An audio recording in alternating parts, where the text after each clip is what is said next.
ఈరోజు కల్వకుంట్ల కవిత గారు బీసీ రిజర్వేషన్ల పైన ధర్నా చేయడం అనేది చాలా హాస్యాస్పదం ఉంది.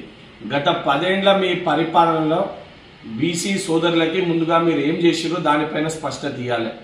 34% ఉన్న బీసీ రిజర్వేషన్ లోకల్ బాడీస్ లో 23%కి తగ్గించిన ఘనత మీది. బీసీ కార్పొరేషన్స్ కి కంప్లీట్ గా నిధుల్ని ఆపేసిన ఘనత మీది. మీ ఎన్నికల్లో ముదిరాజ్ కి ఒక్క సీటు కూడా కేటాయించని ఘనత మీది. కనీసం మీ పరిపాలనలో బీసీల గురించి పట్టించుకోకుండా, బీసీల సంక్షేమం గురించి పట్టించుకోకుండా కేవలం బీసీలని ఒక ఓటు బ్యాంక్ గా పరిగణలోకి తీసుకున్న ఒక ప్రభుత్వం మీ హయాంలో బీఆర్ఎస్ ప్రభుత్వం. ఈరోజు కాంగ్రెస్ ప్రభుత్వము బీసీల కోసము కులగణన చేపట్టి ఏదైతే జిస్కి ఉత్ని భాగ్యదారి ఉత్ని హిస్సదారి అని రాహుల్ గాంధీ గారు తీసుకున్న ఒక నినాదానికి తెలంగాణనే ముందుకొచ్చి కులగణని ప్రవేశపెట్టింది కాంగ్రెస్ ప్రభుత్వం. ఏదైతే ఎన్నికల్లో అన్ని బీసీ కులాలకి సంబంధించి సీట్లు కేటాయించడం జరిగింది. 14 కొత్త బీసీ కార్పొరేషన్లను ఏర్పాటు చేయడం జరిగింది.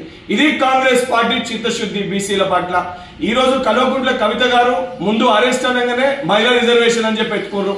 దానికంటే ముందు జ్యోతిరావు పులే గారి జయంతి దానిపైన ఏదైతే కార్యక్రమాలు చేపట్టారు అంటే అధికారాన్ని కోల్పోగానే మీకు ఈరోజు ఇవన్నీ గుర్తుకొస్తున్నాయా? ఏదైతే ధర్నా చౌక్ ని గత ప్రభుత్వంలో ధర్నాలు చేయకూడదని చెప్పి ఎత్తేసిన ధర్నా చౌక్ లో ఈరోజు ధర్నా చేసే ఒక అర్హత మీకుందా లేదా ముందు పునరాలోచించుకోవాలి కవిత గారు. బీసీలని కేవలం ఓటు బ్యాంకు కోసం వాడుకొని బీసీలని మోసం చేసిన ప్రభుత్వము పార్టీ బీఆర్ఎస్ పార్టీ. బీసీల కోసం 100% చిత్తశుద్ధి ఉంది. 100% బీసీలకు రిజర్వేషన్ కల్పించాలి, వారికి ఎంతైతే ప్రాధాన్యత కల్పించాలని ఒక చిత్తశుద్ధితో వ్యవహరించే ప్రభుత్వం కాంగ్రెస్ ప్రభుత్వం, కాంగ్రెస్ పార్టీ.